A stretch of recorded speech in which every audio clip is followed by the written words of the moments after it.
nagpupuri at nagpapasalamat sa Diyos.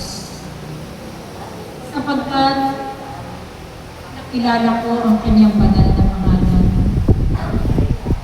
Ako'y patuloy na humihingi sa kanya ng kagalingan sa aking karamdaman.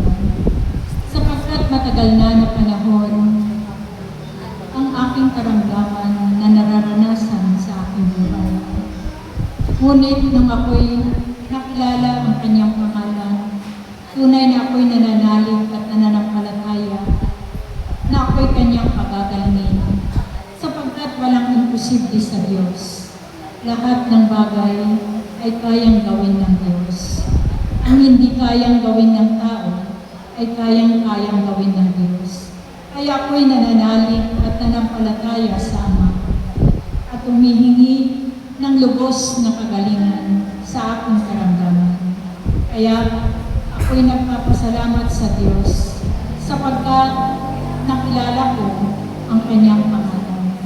Salamat Ama sa mga biyaya na patuloy na aking natatanggap sa aking buhay. Higit sa aking mga mahal sa buhay na patuloy mong binabago ang kanilang mga buhay. Kaya Ma, patuloy mo akong palakasin, pagalingin sa aking karamdaman upang ako'y makapaglingkod sa iyo ng lubusan.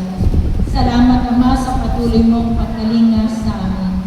Ako'y nagpupuri at nagpapasalamat sa iyo sapagkat marami man akong nararanasan na pagsubok sa aking buhay. Ngunit ako'y naririto sa iyong harapan na nangangako na ako'y maglilingkod habang ako'y nabubuhay. Salamat sa iyo, Amang Yahweh. Salamat sa iyo.